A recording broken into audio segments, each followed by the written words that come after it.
أعوذ بالله من الشيطان الرجيم.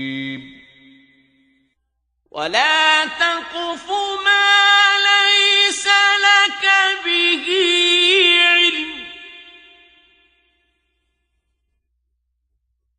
إن السمع والبصر والفؤاد كل أولئك كان عنه مسؤولا. اور اے بندے، جس چیز کا تجھے علم نہیں اس کے پیچھے نہ پڑ کہ کان اور آنکھ اور دل ان سب جوارح سے ضرور باز پرس ہوگی. ولا تمش في الأرض مرحا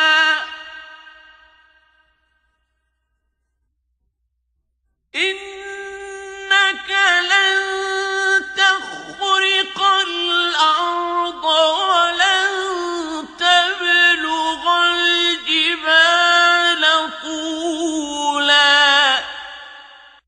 اور زمین پر اکڑ کر اور تن کر مت چل کہ تو زمین کو پھاڑ تو نہیں ڈالے گا اور نہ لمبا ہو کر پہاڑوں کی چوٹی تک پہنچ جائے گا.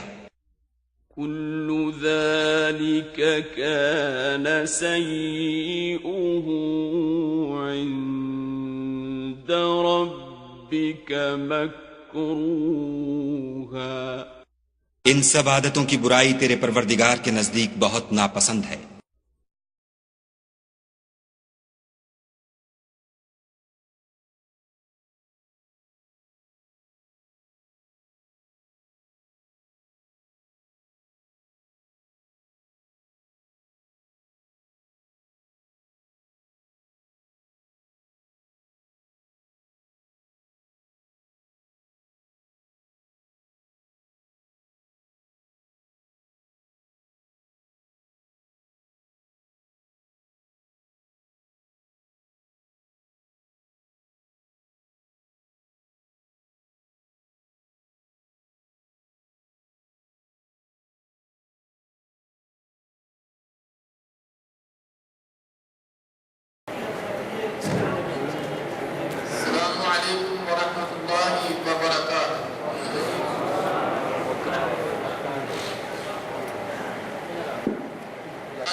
بے شک کان اور آنکھ اور دل ان میں سے ہر ایک سے پوچھ گیچھ کی جائے گی۔ ایک وقت آنے والا ہے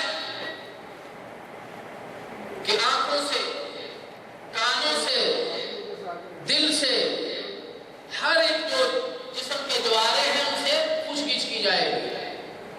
اور اللہ کے رسول صلی اللہ علیہ وسلم نے ارشاد فرمایا،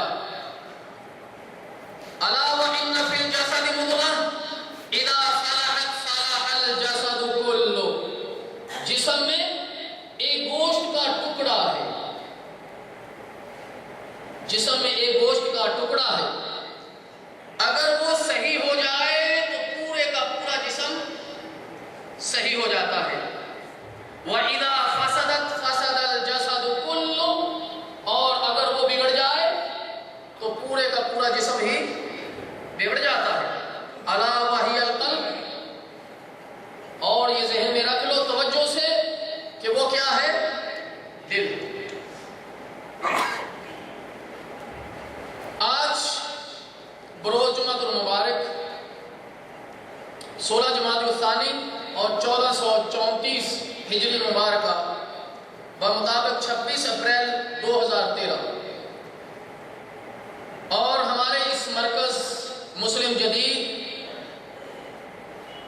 اسلامک سینٹر فائزیہ کے زیر اہتمام یہ پروگرام جو ہر جمعہ کو جمعہ کی نماز کے بعد آپ دوستوں کے سامنے منعقد کیا جاتا ہے،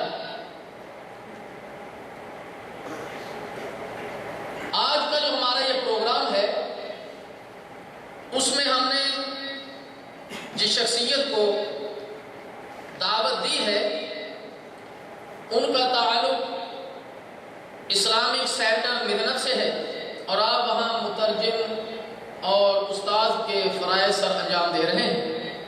میری مراد محترم فضیلت الشیخ عبد الرحمن عزیز حافظہ اللہ تعالی کی طرف ہے، اور آج جو ہم نے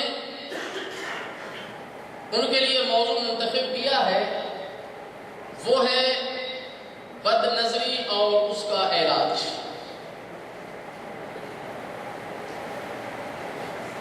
اس سے پہلے کہ میں ان کو دعوت سخن دوں کہ وہ اسٹیج پر تشریف لائیں اور اپنے موضوع کو آگے بڑھائیں، چند باتیں شعروں کے ساتھ آپ دوستوں کے سامنے یا ایک نظم کی صورت میں، ہم کون ہیں کیا ہیں باخدا یاد نہیں، ہم کون ہیں کیا ہیں باخدا یاد نہیں، اپنے اسلاف کی کوئی بھی ادا یاد نہیں۔ اسلاف سمجھتے کس کو کہتے ہیں؟ ہمارے بزرگ سلف صالحین جنہوں نے اپنی زندگیوں میں اللہ اور اس کے رسول کے احکامات اور ان کے طریقوں کے مطابق اپنی زندگیوں کو بسر کیا، قرآن و سنت کی اشاعت میں انہوں نے اپنی زندگیوں کو صرف کیا اور لوگوں تک رب کا فرمان پہنچایا۔ ہم کون ہیں کیا ہیں باخدا یاد نہیں، اپنے اسلاف کی کوئی بھی ادا یاد نہیں، ہاں اگر ہے یاد تو کافروں کے ترانے ہیں بس، ہے نہیں یاد تو مسجد کی صدا یاد نہیں، بنتے ہوا کو نچاتے ہیں سرے محفل میں ہم، بنتے ہوا کو نچاتے ہیں سرے محفل میں ہم، کتنے سنگ دل ہیں کہ رسم حیا یاد نہیں، آج اپنی ذلت کا سبب یہی ہے دیا، آج اپنی ذلت کا سبب یہی ہے دیا، سب کچھ ہے یاد مگر صرف اللہ یاد نہیں۔ تو میرے محترم دوستو، شیطان پہلے تو دین کی طرف آنے نہیں دیتا، اگر کوئی بیچاری یا بیچارہ آ جائے تو پھر اس کو عجیب و غریب طریقوں کے ساتھ راستے سے ہٹانے کی کوشش کرتا ہے۔ بہرحال میں اس موضوع کے درمیان زیادہ حائل نہیں ہونا چاہتا،